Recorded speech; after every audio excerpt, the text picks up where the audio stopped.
Well, good afternoon, everybody.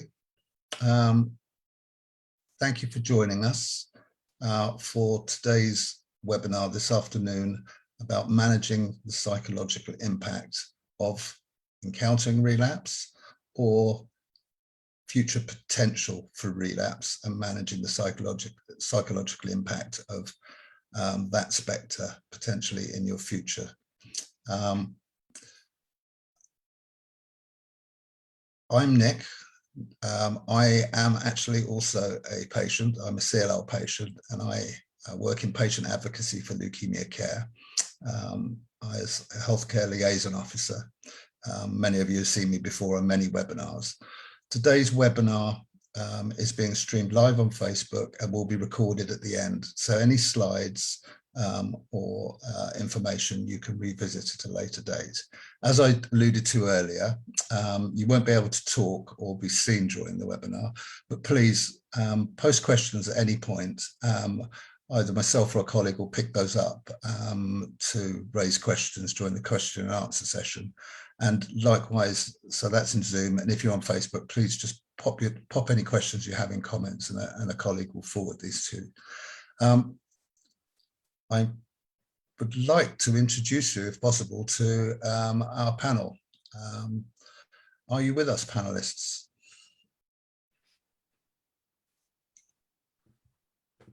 I think we're just waiting on Samantha. Hopefully Samantha can join us. Just to explain to everybody, I'll let everybody do a round of introductions, but we have our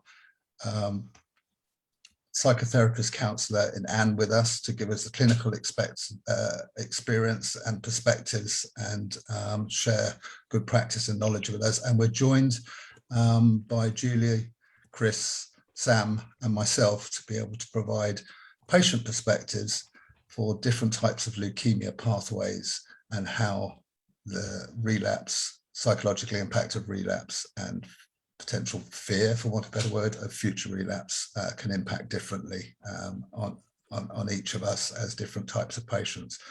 So without further ado, perhaps I can hand over to everybody to introduce themselves and how they fit in. Anne, probably you'll be the best person to start with. Thanks, Nick. Hello, everybody.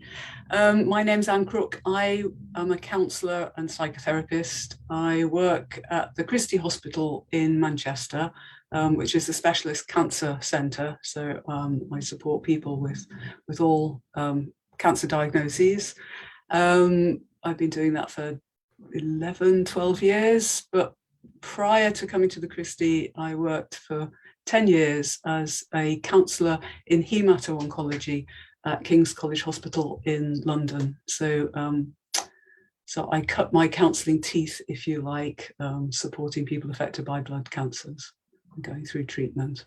And it's a pleasure to be here. Always good to connect with leukemia care. So thank you for the invitation. Thank you, Anne, and we look forward to your talk fairly shortly. Perhaps I could hand over to you, Julie. Yeah, hi, thanks, and nice to be here. I'm Julie. I'm a AML patient. I was first diagnosed in 2016 and unfortunately have been through relapse twice. So now in my third remission post second bone marrow transplant. So yeah, quite a long and protracted and quite difficult pathway. So I'm really happy to be here to talk to you and then to answer any questions that anyone might have on how I've dealt with things and my coping mechanisms.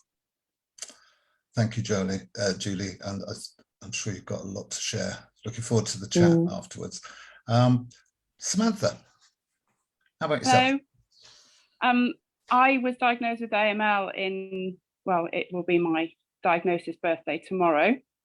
In 2016, I went into remission after my first cycle. I then had 2 more cycles and a stem cell transplant. And I achieved 5 years in remission last August, and also then found that the mental impact of worrying about relapse was far larger than it ever has been throughout my whole cancer journey. Thank you, Sam. We look forward to discussing that particular aspect of potential moving forward after treatment and managing everything that comes with looking forwards and fears of future relapse. Chris, please, maybe you could say a little bit about yourself and how you fit in. Thanks, Nick. Good afternoon, everybody. Yeah, I'm Chris. I have chronic myeloid leukemia, and I suppose one of the things around CML is the prospect of TFR, treatment-free remission, after a period of kind of undetectability. I reached that stage a few years ago and went TFR, and unfortunately, within a matter of weeks, months, it returned, and I had to go back on treatment. So I've tried TFR, treatment-free remission, and it didn't work, and I'm now back on treatment, and I'm on my 3rd TKI. Thank you, Chris. We look forward to the discussion and the interesting aspect of your experience with CML in this area. I guess I should introduce myself as well as obviously helping to moderate the discussion. I am attending as a chronic lymphocytic leukemia patient. I was diagnosed 13 years ago, and I undertook my first treatment with chemoimmunotherapy, FCR, must be 5 years ago now.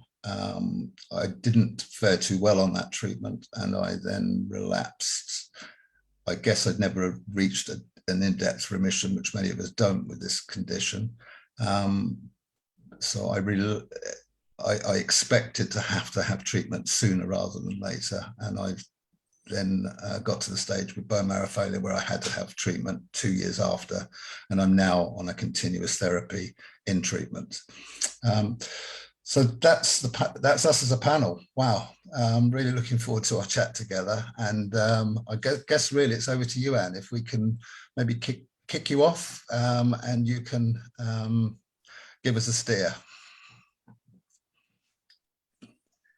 Thanks very much, Nick. So I'm going to share my screen. I've got some slides, not with lots of information on, really to give you something different to look at rather than me and remind me what I'm saying. Sorry, just see, this is what always happens, isn't it? It was fine on practice. That's it, click on slideshow. There we go, right. There we go. So managing the psychological impact of relapse, or when treatment stops working, or perhaps the fear of the leukemia relapsing.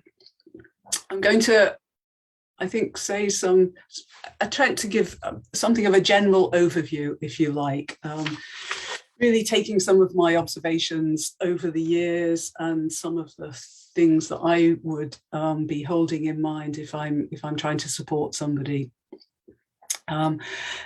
In a way, I think my talk will sound quite abstract, but I'm looking forward to the sort of lived experience being fleshed out by my fellow panelists. So I'm hoping that my themes and your experiences coincide somehow. So I've heard many people describe the emotional and the psychological impact of going through blood cancers and the treatment as it's like being on an emotional roller coaster ride. And there's an absolute array of all kinds of emotions. Living with the uncertainty that this diagnosis brings precipitates lots of anxiety and fear. It can feel like a really scary ride at times.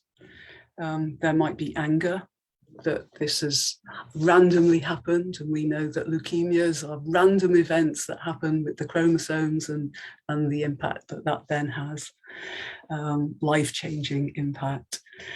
There might be sort of feelings of sadness around the loss, that loss of physical wellness, and the losses, the consequent losses that that brings, and the grieving that can go with those losses. And there may be feelings of feeling strong, feeling gratitude and love towards others, and hopefully there'll be some feelings of hope as well. So it's an emotional roller coaster ride. Sometimes you might feel strapped in and you can see the direction that you're going, and although it's a scary ride, there's something that feels quite containing about what's happening. But when things change and perhaps there's relapse, or treatment stops having the effects, the treatment effects, then I think it feels much more precarious and less secure, and that ride becomes much more bumpy. And perhaps sometimes it feels as if you're just clinging on and hanging in there until you kind of feel your grip on things again. So it's an emotional roller coaster ride. There's nothing straightforward, and everybody is an individual, and everyone has a different experience, an individual experience, although perhaps also with some commonalities. There are lots of challenges that go to contribute to this psychological impact. The physical challenges, the challenges of the illness itself and the impact that has, the physical challenges of treatment as well, particularly, the side effects, some of the unseen side effects, I think particularly of fatigue, particularly post-transplant or living with chronic leukemias. I think the fatigue is an enormous challenge, as well as some of the other treatment side effects. There are the mental challenges, perhaps cognitive challenges, just not being able to think clearly, or concentration or memory or goes, or when we're anxious, one of the impacts of anxiety on the brain is that we don't think so clearly, as well as the challenges perhaps to our mood. Our mood might fluctuate. There are the spiritual challenges, however you define spiritual for yourself. But I think, for me, it's about, well, what's my sense of self? Who am I? Who am I in the world? What's my life about? How do I find meaning in my life and connect with others and with what's going on around me? And that gets jolted when something changes with our health. And when things do change with our health, and illness makes us feel vulnerable. I'm saying us, I'm saying we, I could be easily saying you, but these are human experiences. And that feeling of vulnerability, how has that been magnified over the past 2 years of not only perhaps living with a diagnosis of a blood cancer, of a hematological malignancy, but living through in the context of a pandemic, and a pandemic where you even get the title of being clinically vulnerable, and that is exacerbating all of those kind of feelings around uncertainty and anxiety. So illness makes us feel vulnerable, and we like to feel that we're in control of our lives, that we have some control over our lives and aspects of our life. But that enormous challenge then comes of losing many aspects of control, And it's hard when life revolves around hospital appointments and regular blood tests or bone marrow biopsies, and having to kind of put so much trust into the hands of others, into the hands of your healthcare team. So that sense of losing control, and that obviously has an impact, the illness has an impact on our relationships. Being concerned for loved ones, those close to us, perhaps our loved ones feeling that incredible sense of powerlessness, wanting to help, not quite knowing what to do. I'm in that position myself at the moment. A friend waiting for more results of tests, and it's trying to find, how do I support? What does she need from me? And the times when it can feel very isolating, not quite knowing how to kind of connect and communicate with those close to us. And it's often only other people with a similar experience, going through a similar experience, who really, we feel that they get it. But that's really hard. That has a hard impact on the relationships with people close to us. And always in the picture is that sense of future, that challenge. How do I think about my future now? How can I think about my future? And what are the emotions that come with that? Are you full of fear for the future and the what ifs and the uncertainty about what might happen? Or perhaps there is some certainty about what might happen. Or are you full of hope for treatment working, hope for being able to manage, most likely somewhere along that whole continuum between fear and hope, and perhaps a mixture, elements of all of that. So I think my bottom line for this slide is, a bit like the guy trying to climb up the mountain. It doesn't look as if he's got quite all the gear for that climb, but it's really hard work. The kind of like the emotional challenges are really hard work, and that's part of the picture. And sometimes when people come to see me and they think, actually, am I the only one feeling like this? Am I going mad? And I think it's important to kind of almost like normalize in this horribly abnormal situation, but what becomes the normal situation for you, that actually all of these feelings are part of it. And as I said, everybody will have their own individual experience, but it is emotional hard work. So there's some of the challenges that I've identified. And I ask you the question to consider for yourselves. What are your challenges? How would you describe the challenges for you? How can you kind of like begin to give some description to those challenges? And where are you in it all? This picture is, I like this little boat with the red sails, but it does look as if it's on its own in a very, very stormy ocean. Sometimes it feels as if we're actually holding the rudder and we're in control of the direction. Sometimes we're in the boat, a bit like on the roller coaster ride, sort of like getting tossed around, but holding on. And sometimes it feels as if we're in the water, clinging onto the life raft. So, where are you what are the challenges? Where are you with those challenges? And is there a flotilla out of the picture of support in place? Or what has helped you? What helps you to get through when you're being challenged? Because you'll have faced life challenges in the past. You'll have faced the challenge of initial diagnosis, perhaps initial treatment. what helped you to get through? What helped you to adjust?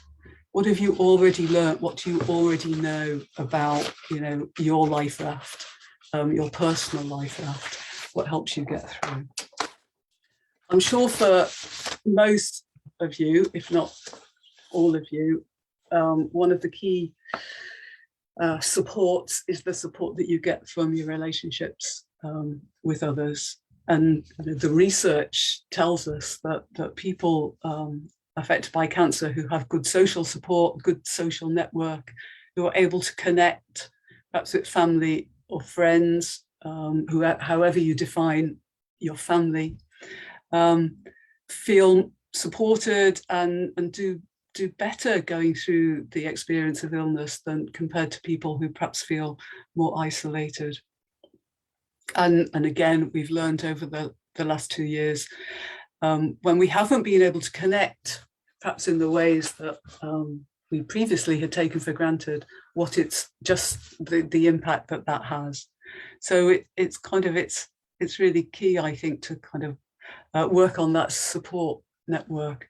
And I'm afraid in healthcare, the nature of the restrictions that have had to be imposed to try and keep people safe, it has made it even harder coming into hospital, perhaps coming in as a day patient for treatment, or coming in for a longer stay, perhaps not being able to have visitors or get out and about. These are really, really challenging times, and we need to kind of acknowledge that it's got even harder. But thinking about relationships, and I think for me what is key is it's around communication, and certainly thinking about couple relationships. Often I think we try to protect perhaps a partner, or the people we love, family members. We try to protect them, and we perhaps might keep things to ourselves. I know when I've sat with a couple doing some couples work, that I don't really have to do very much once people start talking to each other.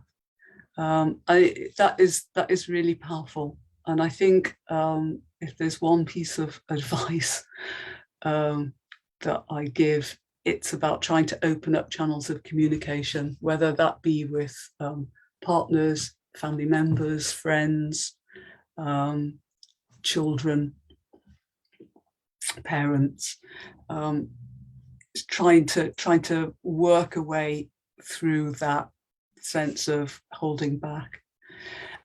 And there are many ways to feel connected. It's amazing that we're now making these connections with each other this afternoon through this online way of connecting. There are all sorts of opportunities for support, connecting to other people going through similar experiences, whether that be through a support group or online forums, so that you can compare notes with others who understand it and who get it. And good communication also applies to the support that you get from your healthcare team. Again, there's no getting away from the incredible strain and stress that the whole entire healthcare system is under at the moment. But don't let that get in the way of asking the questions, asking for information, trying to get appointments. I'm hearing it all the time, how hard it is to get appointments with GPs, for example. But that doesn't mean to say that we don't keep trying. So support from others really helps. What are some of the other things that help? I've talked about talking about it. I think I do quite some work with people with fear and anxiety about cancer recurring, about cancer coming back, relapsing, and worrying that waking up in the middle of the night and those thoughts just keep going around and around and around, and there's nowhere for them to go. Worry is really debilitating, and one of the ways through is to try and then put those worries into some words and talk about it, or talk about what's on your mind, even if it's talking to yourself, but having to formulate words and say it out loud, or perhaps writing things down, begins to help you get a little bit of a distance and a bit of a perspective. Talking about it to other people. Sometimes you need to choose your listener. Not everybody has, is able to listen. People often want to jump in with advice or encouraging you to think positively, which can be helpful. Sometimes it's impossible all of the time. But yeah, talking, whether that's to somebody that you know, or whether you seek somebody like a counsellor or your specialist nurse. Ask the questions that you need to ask for things that you want to know, for the level of information that is helpful to you. And again, we're all very different. Ask for help if you need it. I think working in the service that I work in, my colleagues are often called to support people who are either struggling with very, very high levels of anxiety, or really struggling with low mood, which we might then describe clinically as depression. And sometimes people aren't quite sure when to ask for help. And so my advice would be, because obviously we all suffer, ups and downs with our mood and low mood sometimes, feeling anxious sometimes, go with this territory. But if those feelings kind of persist over a number of weeks, if they begin to get in the way of day-to-day living, if those around you really notice changes, then it might be that's the signal then to ask for some help, seek some help, talk that over with somebody who can then make some suggestions. Be physically active. Everybody says do lots of exercise, don't they? But the research, again, it's almost like a new research study every week about the positive impact of physical activity on people with all cancer diagnoses and going through cancer treatment. And it doesn't mean necessarily going to the gym or doing a formal exercise program, although they're great. But put the radio on and have a dance around the kitchen. You'll be doing your mood the world of good. Your body will be feeling better. Given a choice, and it's about choice, not a should, but about choice. Do I choose to sit here ruminating and stressing and fretting about whatever the worries are?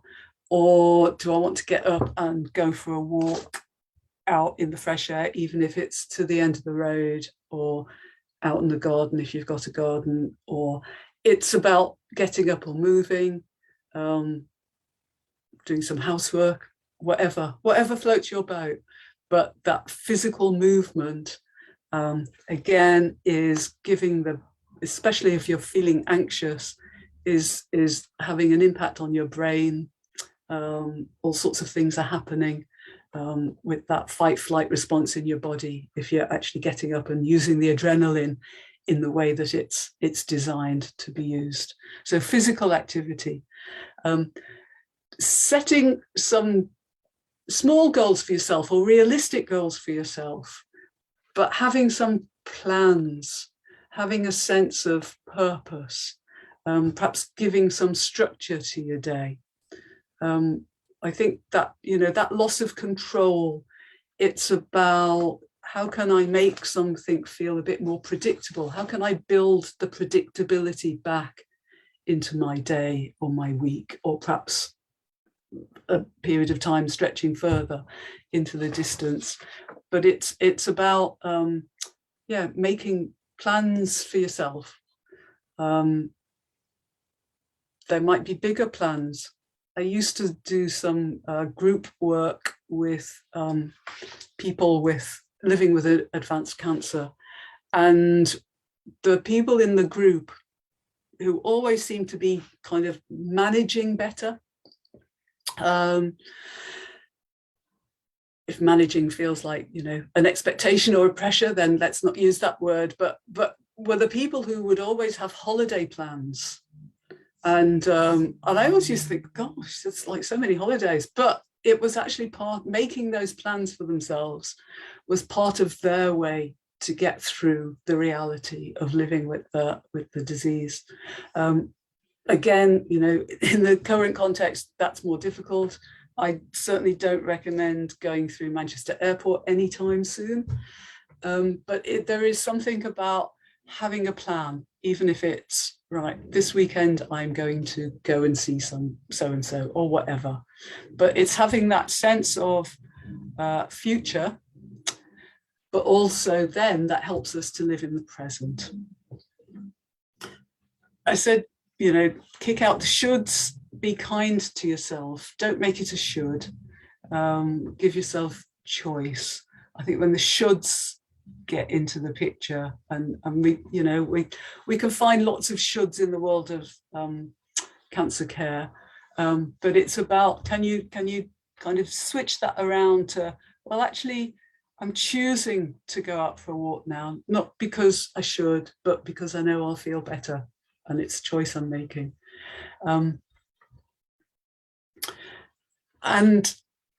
And you need to give yourself time, especially if you've had a change in treatment, in disease status, something has changed. Remember when you were first diagnosed, it took time. It's a process of adjustment, and it does take time to get through and to find what works for you. So I'm going to kind of like end with some thoughts about adjustment and hope. And I'll be interested to hear whether my fellow panelists who are living this and are going to share their experience, if this kind of like resonates. But I think it is about finding a way to live with what's changed. And don't forget that you and those close to you have already faced and had to adjust to the shock of diagnosis, the initial diagnosis, the challenges of going through treatment, and finding some way to kind of accommodate or tolerate this living with this illness in your life. And remembering that, you know, we human beings, we are incredibly resilient. We can adjust to all sorts of challenges in life. So it's kind of trying to tap into that resilience within yourself, kind of revisiting perhaps how you've got through challenging times in your life up to now. So finding a way to live in the present and living with that uncertainty, but also living in the present moment. Somebody I worked with who had a diagnosis of lymphoma, and she said, you know, well, actually, I'm not going to stop the lymphoma. I'm not going to let the lymphoma stop me from living in the now, because I've no idea what's going to happen in the future. Similarly, in terms of working around with somebody who's really struggling with anxiety, anxiety is always, you know, the what ifs and those worries in the middle of the night are always focused on something in the future, even if it's, you know, very immediate future.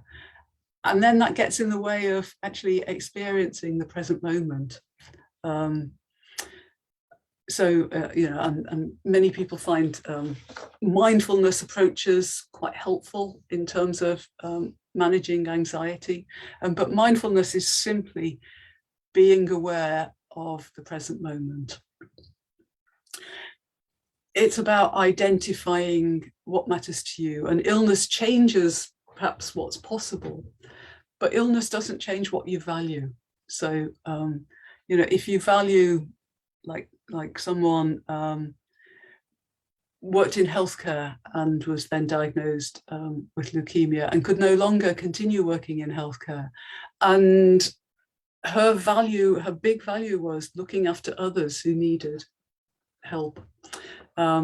So how did she translate that value? Well, then she then found that how she could put that value into action was through fundraising for charity, by making little greetings cards. And that helped her to maintain those values. Identify what matters might be about reassessing life and priorities, but trying to take back some control and making some choices about what matters. And I talked about, you know, setting some realistic goals. They don't have to be big goals, that fit your values, and making some plans. So switching the focus from the uncertainty of the future to living in the present moment, to living in the now. And so it's about trying to find the way ahead, your way ahead. You know, we began by thinking about the emotional roller coaster ride and how you don't really have any choice but to hold on tight. But as you adjust to this new reality, whatever that reality is, living with this illness, there's choices about some of the directions that you can take. It won't be the track that you've been on, but life is carrying on, and it's kind of working out actually what's the track for me. And I like this quote from the writer Maya Angelou, who faced quite some challenges in her life before she was able to find the track for her. You may not control all of the events that happen to you, but you can decide not to be reduced by them.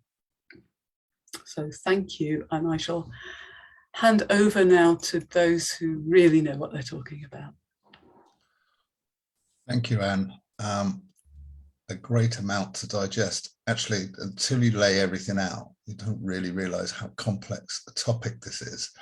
And as individuals, all of us, and living with different conditions, there are different aspects to this. You know, with acute patients, the relapse might be indicative of less time to react and adjust to change. A chronic relapse or not achieving treatment-free remission or something of that nature, again, has different aspects. So I think as individuals, as a panel, it's really great to have everybody here that we can maybe share the experiences and how we've all found ways to live with change, and how relapse has affected us, how it compared to treatment the first time round, and any lessons we've been able to employ. I was going to ask something, Anne, just as a thought in this discussion, as you are very on point topically with a lot of points, if we could kind of have a discussion, please dive in at any point to ask different panel members questions on topics that you think are relevant, that you identify that we could maybe focus on, because that's something you do on a day-to-day basis, and that would be massively helpful, I think, to the audience. Where do we start? I just wonder if it's practical to ask each of us as panelists that has experienced relapse about the feelings that they experienced when they either experienced a relapse or didn't achieve a target in terms of a treatment target, and maybe how you feel about relapse now compared to when you first relapsed. Maybe Sam, I could look at that slightly differently from a point of view of achieving remission and where your thoughts are going from now. But maybe don't want to pick on you, Julie, Yeah, that's okay. You've had probably the bumpiest ride of all of us on this at the moment. And I'm just wondering what your thoughts are about that, when your feelings are at the point of relapse, and maybe how you're feeling now into your, I think, third line approach. Third remission, yeah. Yeah. I don't know. I thought a lot about this in preparing for this webinar, and actually, I think your first couple of slides, you know, about it being a roller coaster is very, very true. I don't suppose I feel any different now than I did right at the start, but I think the difficulty now is I know what I've got to go through again. You know, at the start, you're sort of very new, you know, you've coped with the diagnosis and you've coped with going straight into treatment. And with acute myeloid leukemia, that means months in hospital and months away from the family, and, you know, huge amounts of coping, I suppose, that you've had to do, and readjustments. So I think by the time I'd relapsed, which was only 7 months after my first transplant, which was the first relapse, I actually didn't know I had relapsed. It was on a 6-month routine bone marrow biopsy. Came into a clinic appointment expecting it just to be a routine discussion, and found out that I had relapsed. So I think, you know, that it was quite, I was shock, I suppose, was the, and luckily I was going to that appointment on my own. Luckily, I decided to invite my mum to stay, and it just happened that she came with me. And actually none of my team also were, it was a shock to them. That they weren't expecting that my bone marrow to show that. It was, you know, to them it was a routine as well. Now I've had clinic appointments where I've asked questions about my chimerism and, you know, some other complicated stuff, because I'm now 2 donors and a recipient later, which is mind-blowing. And whilst I waited for the consultant to read the test results, the panic inside me. So, you know, it's almost, I suppose, like PTSD. I felt, you know, like those 5, you know, well, probably wasn't even 5 minutes. It felt like a lifetime that I was waiting for him to read the test results.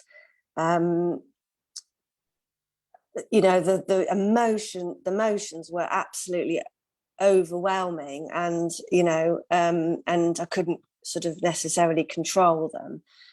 So I think on a day-to-day basis, you learn to cope with it, because I've had 5 years of coping with it. But it's really difficult. I think I'm not probably explaining myself very well. I think it's a whole mixture of all of the emotions that Anne has explained very articulately in her presentation, and you don't feel one emotion at any one time. You know, depending on what's going on on a day-to-day basis will depend on how you cope, or something might just trigger a memory which brings back, you know, something that happened at the point of relapse, and then you worry that it's going to happen again. I don't know really whether that's answered your question really, but I think it has, Julie, and I hope I haven't made things too raw for you, because that's the other thing, is we're talking about triggers here as well, aren't we? You know, when straight away it's bringing up everything that's from the first treatment, and I didn't want to create those those triggers from a point of view. For yourself now, having relapsed, was there a time when you were able to what steps helped you make that adjustment to be able to live a little bit more again through the different, stages? I suppose it is like Anne said, it is a I feel like it's been a process, and a long process over a long period of time. And I think you get to know that actually this is not going to go away. This fear of relapse is always going to be there, every day, every week. And I think I'm quite a positive person. I have a very positive outlook. That's how I've always dealt with life. I don't tend to look back. I'm very much in the moment and looking forward. So I suppose your brain also has a untold ability to put things into boxes and to process. I don't know whether you process them properly, because I suppose you just don't necessarily, you talk about them to a certain degree, and you get the support that you need to at the times when I think your coping strategies probably are a little bit undermined, because you haven't slept well, or because you've got stuff going on in your personal life, or because you don't feel very well. But on the whole, on a day-to-day basis, I just look forward. I've learnt that I don't plan very far ahead. Every planned holiday has had to be cancelled up until now. And I did notice that through the pandemic, lots of people I had lots and lots of people say to me, oh, I haven't been able to do this and haven't been able to do that, and we can't plan. And I'm just sat there thinking, well, this has been my life for 3 years. This is normal for me. So actually, I think probably through the pandemic, I coped quite well, because actually there wasn't very much change to my day-to-day life. I'd always been worried about immune risks. I'd always been worried about not planning too far ahead, about living in the moment. And so I think you just get very good at using those sorts of coping mechanisms. Thank you, Julie. I think you've really captured that from the point of view of living in the moment. And I saw smiles across people's faces on the panel when you mentioned about COVID, things not being that greatly different on a day-to-day planning. I think I can certainly relate to that. I'm just wondering, a lot of Anne's presentation was very much around communicating with others and support network, and how to initiate that and how to talk to others. I think we'll come on to that later on. Chris, I'm just wondering if you could share a different perspective. And I think time's got a lot to play in this as well, because I know when I'm listening to yourself, Julie, just then, and probably Sam, as acute patients, when you don't have as much time to adjust relapse, and there's more of an urgency in the treatment cycles. As chronic patients, we perhaps see things a little bit differently. And I'm just wondering, Chris, how reflecting on Julie's sharing, what your experience of the type of regression or relapse, whatever. I think maybe you can probably explain it in the words as a chronic myeloid leukemia patient, where your targets and objectives were with regards to treatment. Yeah, I think I feel for Julie's. I mean, I feel in a way a little bit guilty sometimes, because what Julie experienced in that time compressed period, mine's really stretched over virtually the 7 years that I've had CML. So I think in terms of these issues around coming off treatment and then relapsing and going on treatment, I think the main thing at the time was, I made the mistake of having TFR as a goal. I'm pretty goal orientated, and that I fell into the trap of reading too much social media and thinking about the fact that this pill and the first drug I had didn't suit me at all, hospitalized me. The second drug I had terrible, really bad side effects. And so the thought of getting to a very low level, undetectable, sticking for that for a period of time and then coming off was the goal.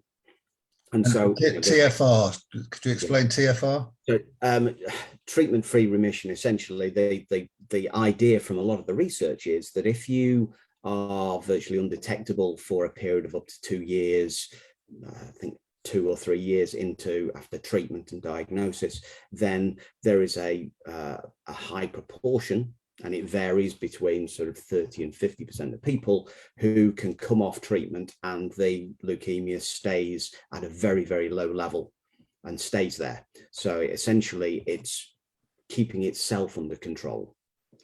So that for me became a goal. And leading up to that, then I was kind of thinking, it'd be great to not have these side effects every day. The fatigue, the bone pain, the neuropathy, the other issues. And the reality that with CML, it's always with you. So no matter what happens, I've always got CML. I've always got to take the pills every day. So getting to TFR was hitting another of my goals. I think the reality of what happened to me, though, was that within 2 blood tests, 2 months after stopping treatment, it was detectable again, and then it grew really quite rapidly to the stage where we decided reasonably quickly to go back onto treatment. And at that point, it was almost the reality then of, this is absolutely with me for life. This is absolutely not going to go away. And the pill that was making me feel so rubbish is back with me every day. Now, fortunately, I've got a brilliant consultant, and talking to him, we changed the drug and we went to a drug that actually gave me lower side effects. And we also, going back onto treatment, started on the lowest possible dose, with an idea that that would just keep it under control. And fortunately, that's worked. So with my consultant, I've got a very low dose. The side effects are very manageable. But that reality of that moment when we both sat in the room and said, the reality is that we're going to have to go back onto treatment.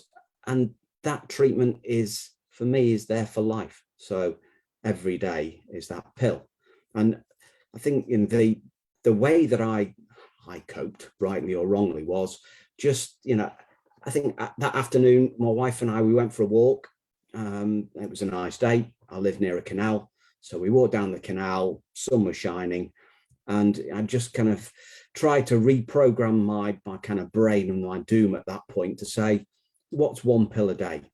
For, people take aspirins and paracetamol and vitamins and all sorts of things, and 1 pill a day to just carry on walking, talking with my wife whenever we want to, actually made all the difference mentally. And I just switched it to, doesn't really matter, it's 1 pill a day, this pill will work. I know it will work because the other treatments were kind of working to an extent, although the side effects were pretty grim. We know it'll work and it'll be fine. The answer for really ongoing is, more goals, more walking, more holding my wife's hand when we're walking, more talking. So pretty much 75% of Anne's slides. But it's mentally that moment of, this is with me forever now. I knew it was there, but actually it was slapping me in the face and saying, it's with you. And my mistake was to make TFR the goal, and that was a mistake. So thanks for sharing that. And I think I can probably relate to a lot of what you're saying from a different perspective. It must be difficult when the goal, because targets was something that Anne pointed out earlier about setting yourself targets, not just recreational targets. That must have been a difficult adjustment. I guess maybe on the relapse conversation, I could sort of interject from the point of view of a chronic lymphocytic leukemia patient. That first time round, that understanding that the disease is a part of you and it's always going to be with you, because although it's treatable, it's not quite fully manageable. So it's sort of a step behind CML. So I kind of already had that feeling that the majority of CLL patients, when they're diagnosed, go on to watch and wait, active monitoring, and have a time to adjust to the disease and living with the disease. So on relapsing, the adjustment I had was, I suppose, disappointment massively that the first line treatment, which is meant to be the best, didn't work in the way it should do. Probably did a bit of damage, but there are treatments to come. But hey, I've got a few years now, the disease is back and it's not going to come back quickly. So let's get on and enjoy and be active and proactive on a day-to-day basis, because you know that the rabbit is there in the road with the car coming 2 years ahead.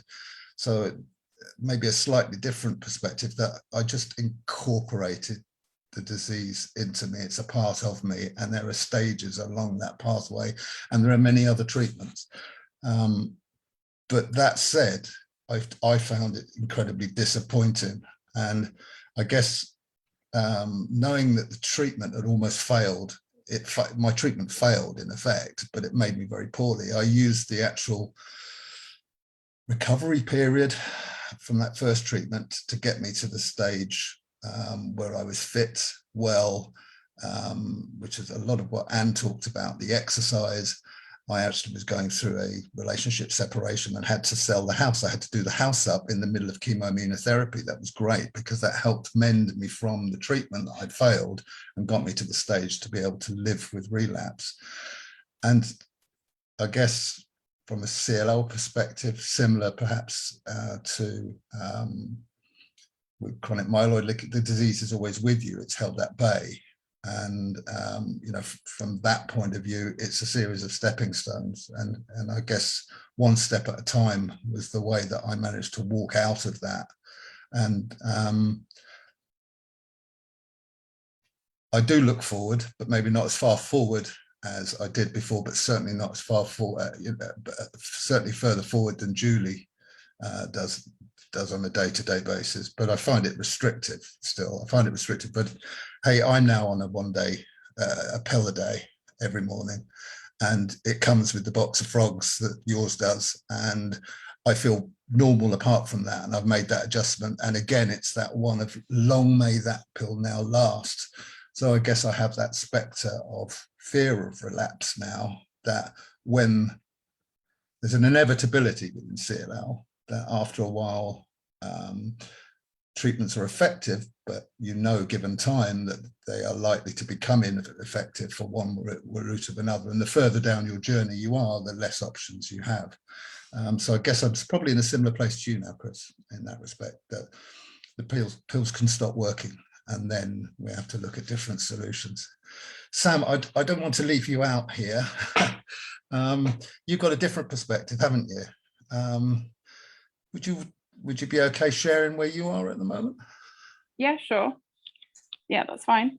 It's a good way where we're all getting to know each other on the panel, and then we can mix it up a bit. Yeah, that's okay. It was very strange for me, because even though I've always had this fear of relapse from the very beginning, I think it was the language that my consultant used when I was diagnosed that influenced the way that I feel about relapse, because she said that the main goal was to get to 5 years, because that would mean I was cured. So in my head, I thought, right, I need to get to 5 years. I need to get to 5 years. And I celebrated every single year. I knew that the first 2 years after a stem cell transplant are crucial, that, you know, you're more likely to relapse in the first 2 years. So obviously that was really hard, but I found ways to cope with it. I talk about relapse as it's something in the corner of the room with me all the time. It follows me around and it's always in the corner. And it depends on how close it is to me and whether it's whispering, talking, or shouting at me as to how difficult it is, how pronounced my fear is. And so I can kind of talk to people about it in those terms. And for the first 4 years, I kind of felt like I had a handle on it. even though I have health anxiety, and every time I get a bruise or every time I get a chest infection or I feel unnaturally tired, am I relapsing? Is this the next phase? Am I going to have to go and have a blood test? But I had a handle on it, thinking, no, in the moment, you're fine. And I would just talk my way out of it. You're absolutely fine. But as soon as I was going into that 5th year, my mind shifted. I don't know what happened. And when I went to my appointment in June last year, I sat with my CNS and I just said, I'm nervous about 5 years. I feel very grateful that I'm alive. It's brilliant. I've had a wonderful nearly 5 years. But now I'm worried. Now I'm nervous. Now I think I'm going to relapse. Now I have more to lose. And I said, but I feel ungrateful for saying that. And she said, but you'd be surprised how many people come to me in the run up to the 5 years and say exactly the same thing as you. Because I was given this, when you get to 5 years, you're cured. And that's not true.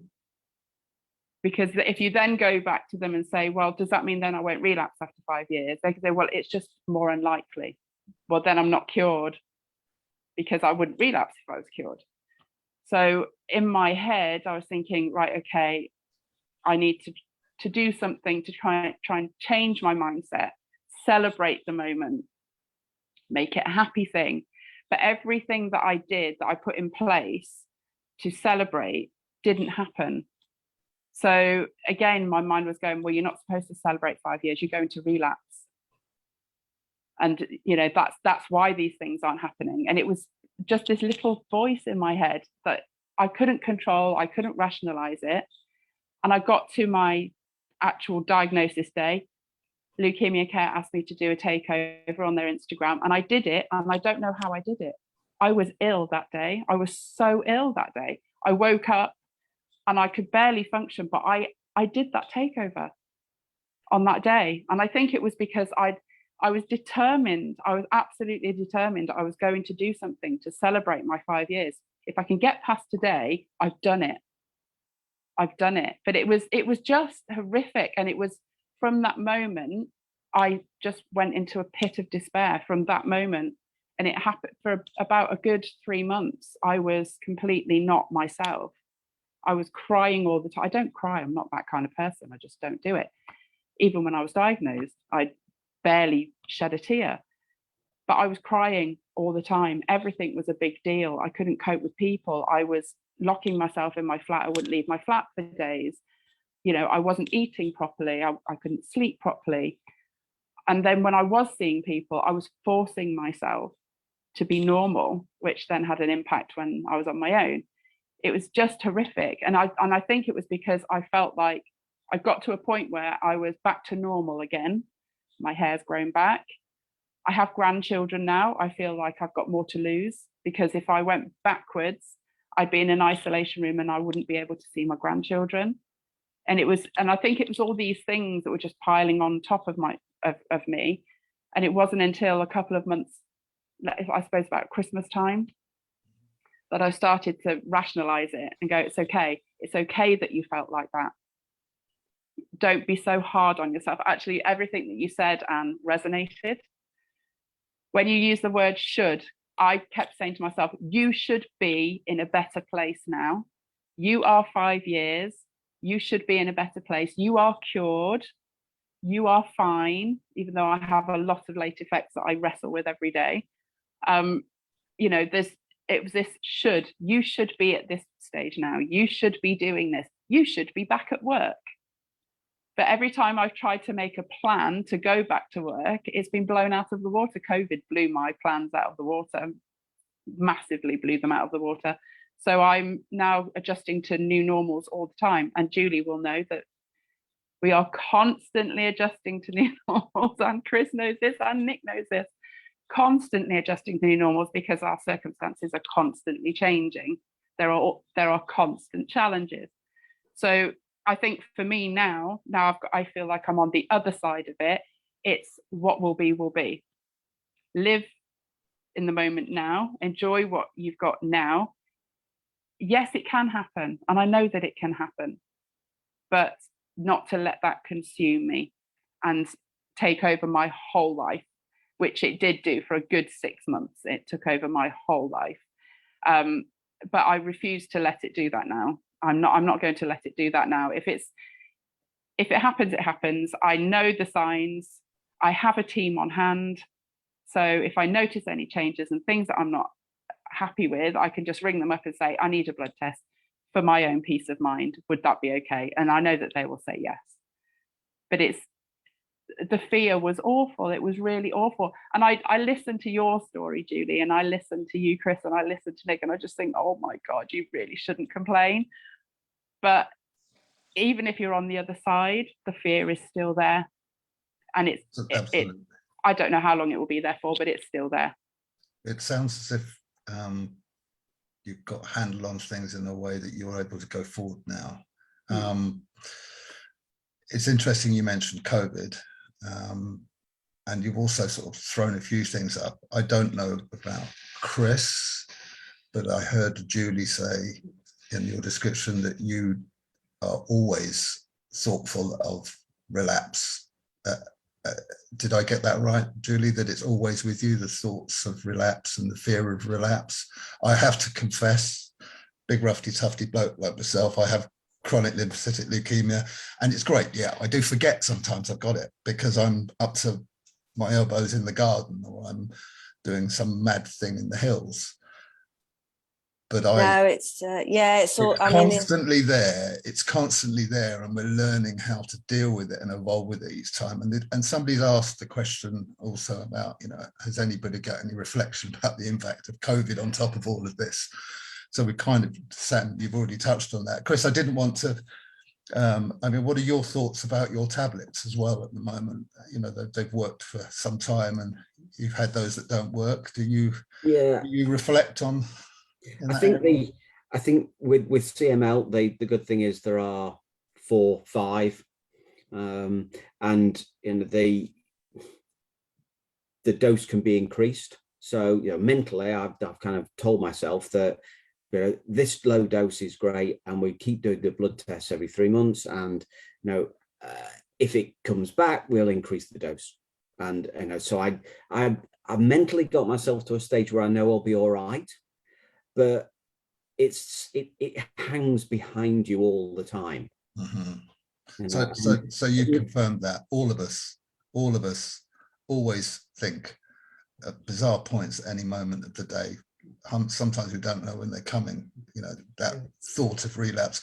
I guess I do from a point of view. I've been on a therapy for a while, and I know that after 5 years, less than 50% are still on it, and I've been on it for 2-3 years now. So you're getting closer to that mark.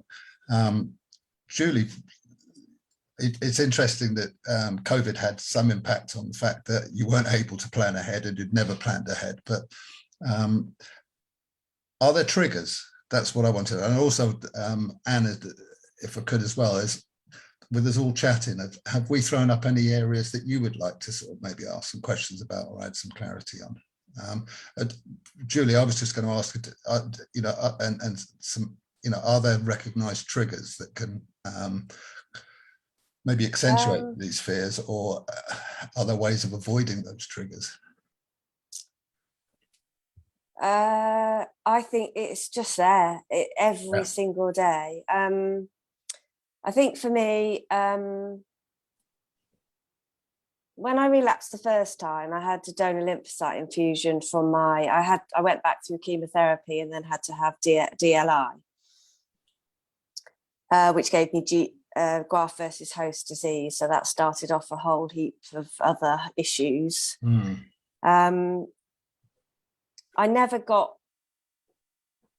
I was always in treatment. I was always at the hospital every week, every other week, always something else. And then I'd feel slightly well, and then I'd deteriorate again for some other reason.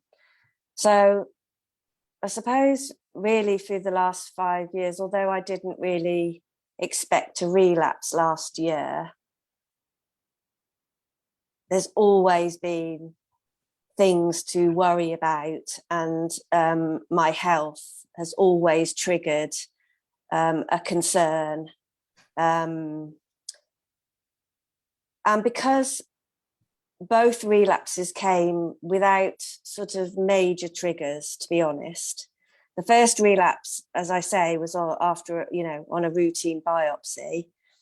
Now, I did start to have symptoms, fatigue and sort of infections and things like that started to happen while I was waiting to go back through chemotherapy. But at the time that I went in for that clinic appointment, I wouldn't have said to you that I had relapsed. And I think I was more thinking about triggers that now you're in remission now, yeah? Yeah. But you still think quite frequently about future relapse. Because I mean, that's why I was asking the question about, are there things that trigger it? Are there ways of not necessarily avoiding it, but managing those thoughts and those fears? Maybe that's something I could also direct after at Anne. Thanks, Nick, because I'm I don't know. I'm struck by you all kind of describing the fear and the thoughts, and your attention goes towards those thoughts frequently. Can any of you imagine not having those thoughts? Because it seems to me that this is we talk about you're all very familiar with various side effects that comes with treatment, and they're kind of like you get the information sheet, don't you? This drug may cause neuropathy, diarrhea, etc., etc., etc., fatigue. Yeah, usually a very long list. They never include, and another side effect of having this diagnosis and possibly relapse will be anxiety. Anxiety is the biggest side effect of the diagnosis, I think, and it's kind of like what I'm hearing you describe are how you've had to find ways to manage living with this additional side effect, and how much space do you give those thoughts? Because the brain is designed to focus on threat. That's our fight flight response to keep us safe. So the area of the brain that tunes in, it kind of trumps anything else. I must focus on this danger, which obviously is a physical danger in front of us, whether it be the saber-toothed tiger or the house on fire. We need to think, whoa, I'm in danger, I need to get to safety. Unfortunately, the human brain, amazing though it is in terms of our imagination, when we think about a threat to our safety, then we get that same response. And part of the response is, as well as the adrenaline and tense muscles, etc., the physical response, we also get this we just can't think about anything else. So it's how do you manage that, being on kind of like high alert?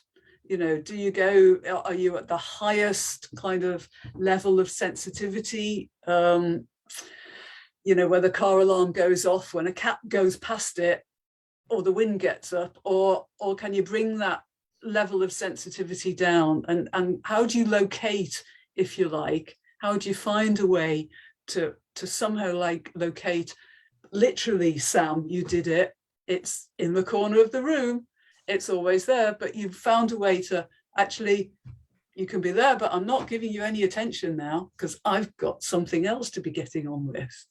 I think what I'm very struck by is how you've all finding ways to, it's in the picture. These thoughts, this fear, this, perhaps the anxiety that comes with it.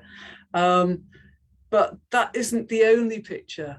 And in the rest of the picture, it's about, and how do I live my life day to day? And I acknowledge it's there. I think when we get into trouble is when we try to completely shut it away in a box and not want to let it out at all, because that takes so much energy to try and not go there, not think about something, that we've got no space left for the rest. That I suppose that's what I've been struck by. From that point of view, it's okay to have that parrot on your shoulder. Just try, stop, don't let it chew on your ear and hurt you. That is reassuring to hear, because quite often we're nervous about controlling our thoughts and what we should control and what's denial and what we should bury and what we shouldn't bury. So I find that reassuring, hearing that from yourself. There's some questions. It's all about what's realistic as well, isn't it? It's what's real in your own life. And, I've got quite a pragmatic approach and a positive outlook. And it doesn't stop me doing stuff. It's just that it's there.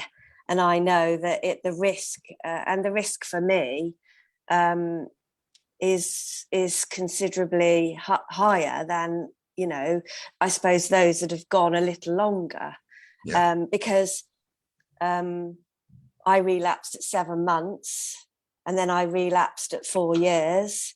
And, at my 6th month post-transplant biopsy, that risk is absolutely enormous, isn't it? I had that biopsy and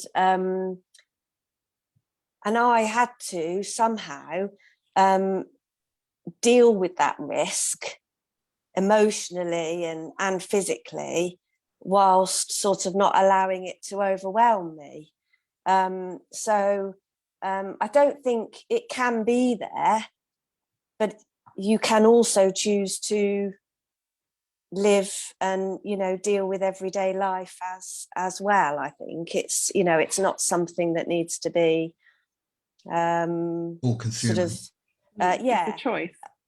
Yeah, definitely. And I think friends and family will always want to support you on a positive level, so they'll always sort of probably and a lot of my friends and family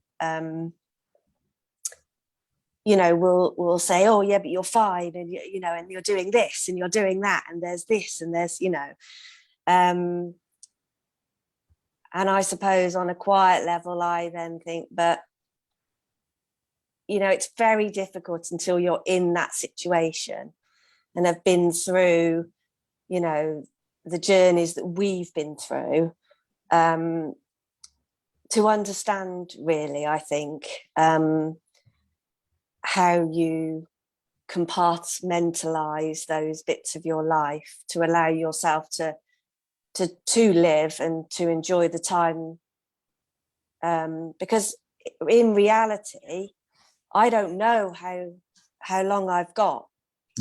That's the reality of my situation. I've been given a 30% survival or risk of relapse post second bone marrow transplant, and I've got to live with that.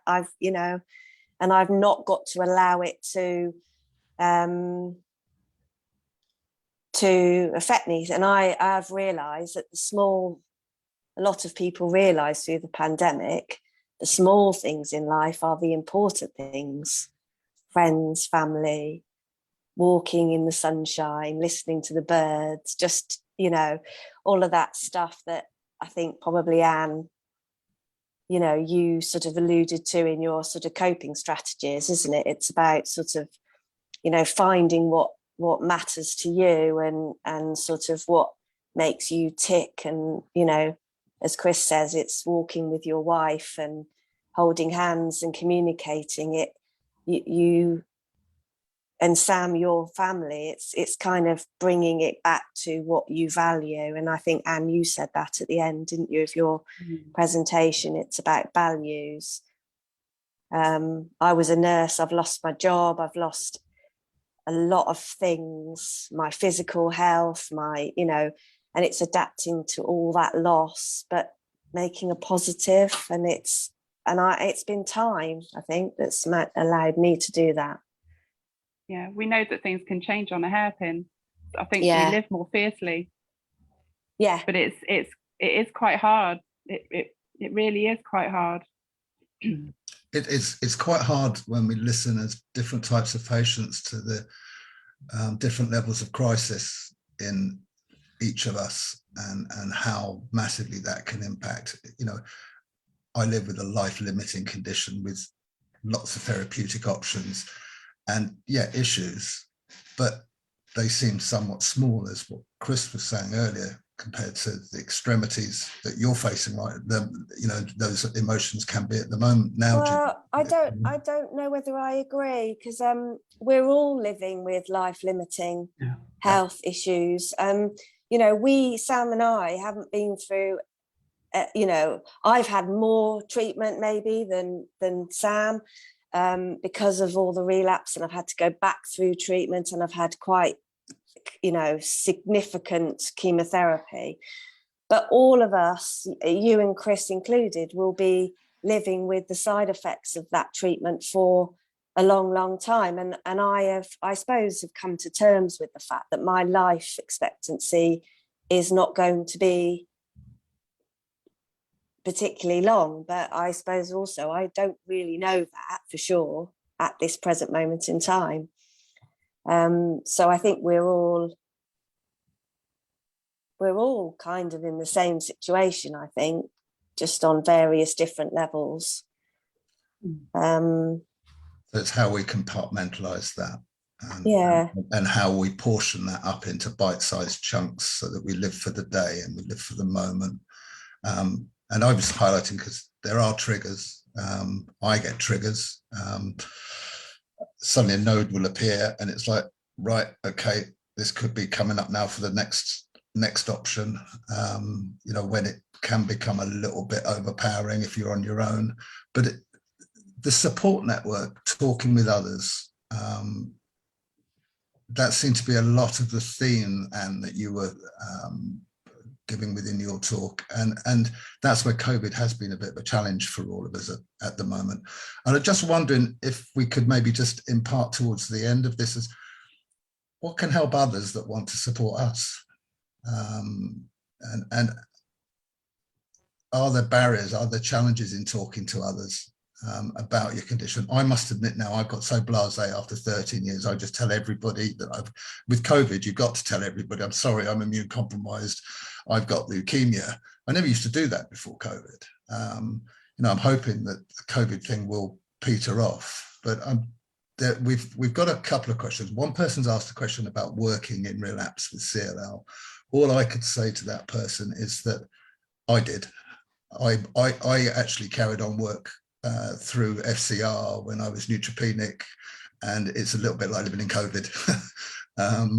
You're in a school, the person that's just asked the question, and obviously COVID's going to be playing an impact at the moment with regards to immunity, but I would see no reason why you need to fear not being able to work with CLL. If you're in relapse at some stage in the future, you just got to take those precautions from an immunological point of view to mitigate your risk. But all of us here on this panel have to mitigate risk on a daily basis.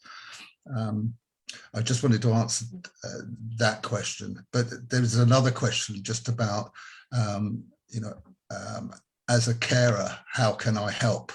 I'm just wondering if we've got anything to impart there when we're talking to others.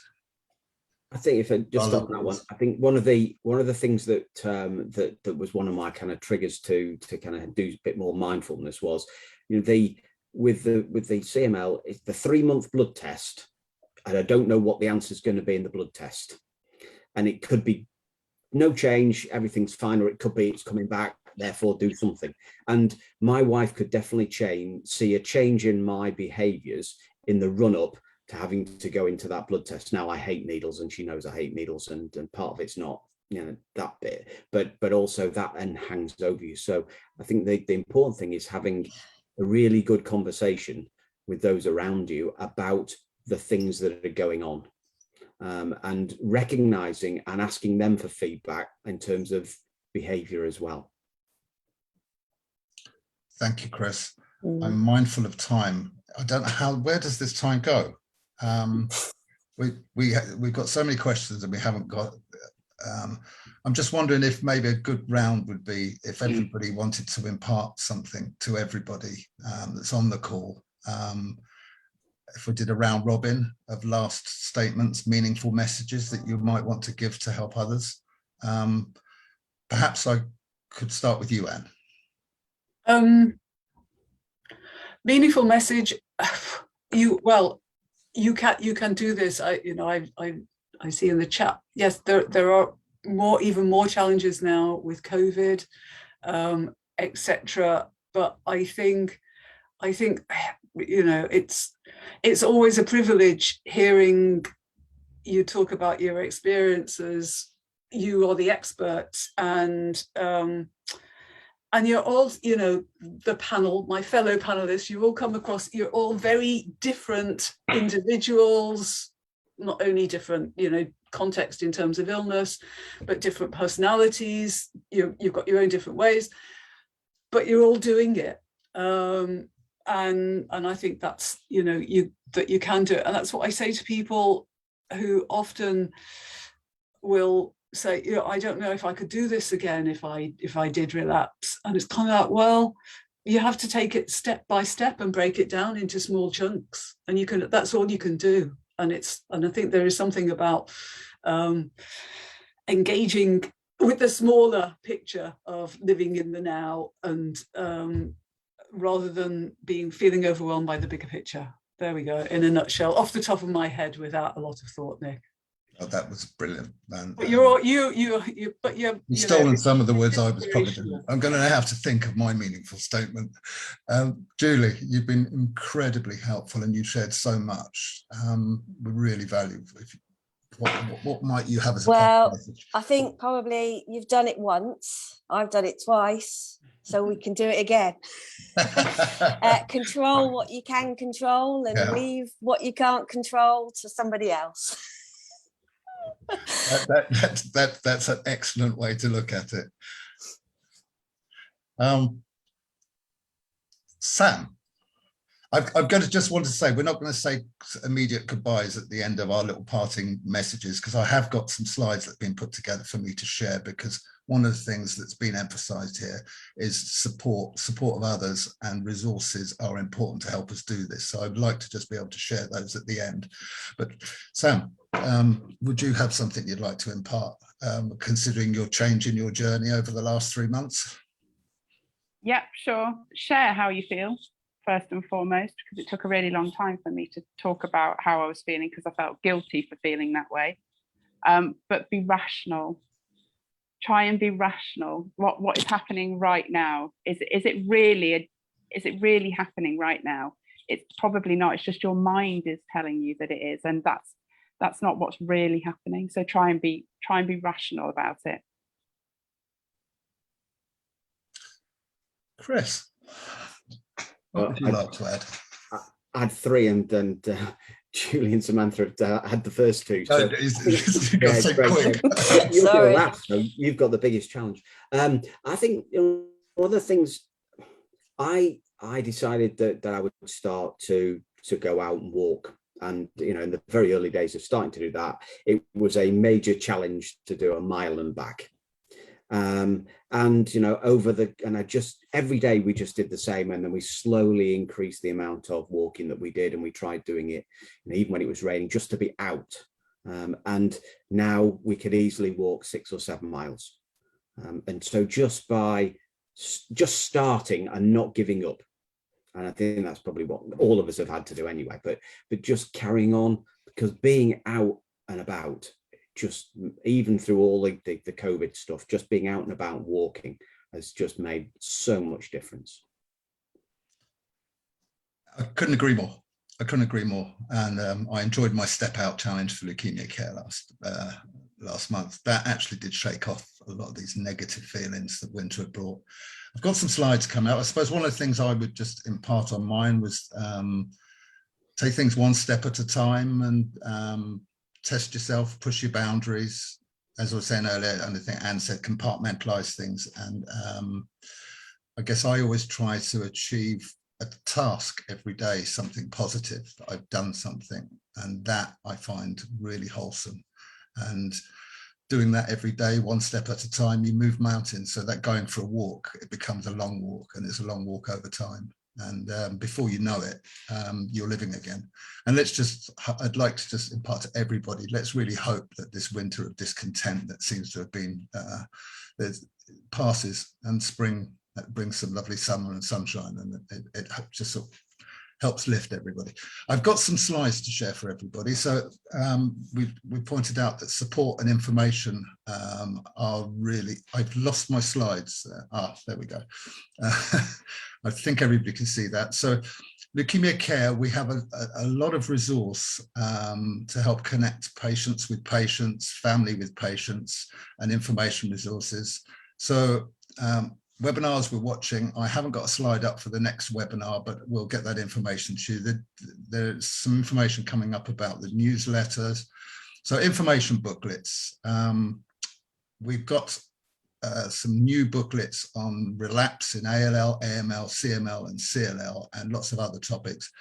Those are free to access, and you can access those through our shop. The slides will be forwarded to you so that you can access any information. Slides are jumping about a bit. There we go. Leukemia Matters, a quarterly magazine, something always worth a read. It's always great to actually get input and experience from other patients, what the charity's doing, different initiatives and activities that might help you in relapse and in day-to-day living with your condition. Next slide, please. Support services. Talking to others seems to be one of the big themes of things. So don't be frightened to use the helpline. Don't be frightened to be in touch with other patients. You know, Leukaemia Care, if you're not already using the services, we've got a network of virtual support groups. Maybe soon they'll become in person again. That's when you get a chance to hang out with other patients. I think the most important thing is being able to be around patients at time. Now, obviously, there's a lot of troubling issues going on at the moment. And if you're in relapse, we offer welfare advice. We've got a welfare officer that's there that you can in touch with. We can advocate as individuals, as we have an advocacy officer if you're having issues and difficulties. I think I've just covered that there. Yeah, thank you. Next slide, please. Sorry, my slides are jumping about a bit. Most importantly, when we were talking about earlier, dealing with the psychological and emotional issues of relapse or a fear of relapse, living with your condition, we do offer a counselling fund that can help you access 6 sessions of counselling with somebody like Anne. I think there's a short waiting list, but if you feel that, because it's hard to access through your healthcare provider at the moment because of obviously popularity with COVID, please do get in touch. Next slide, please. I think your slide's stuck. There we go.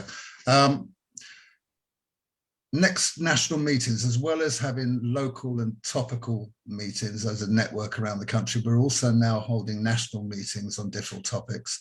So our next meetings coming up are on Wednesday, the 27th. We have our Women's National Meeting, which is ladies only, fertility and menopause in blood cancers.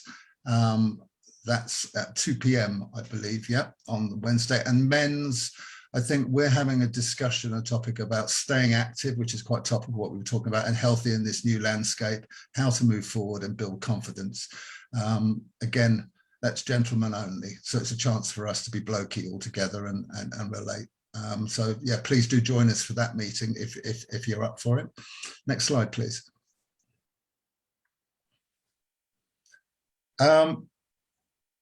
I think Zan might have talked about it earlier, or somebody talked about it. It's quite a way of dealing with your own issues can actually be helpful if you're doing activities and initiatives that help fundraise for others. So, you know, please do have a look at the Leukaemia Care website, and there's plenty of opportunities there for you to become involved in fundraising activities, even if it's, I know we're not allowed to rattle a can or a tin anymore, but there's even some adrenaline activities. I'm desperate to get on this zip wire in North Wales. Just because we're living with conditions doesn't mean we can jump out of planes, but I'm not going to jump out of plane because I hate heights, and I hated heights before diagnosis. But we can do a lot more than we believe we can at times, and there's a way of doing that, and you help others and help yourself.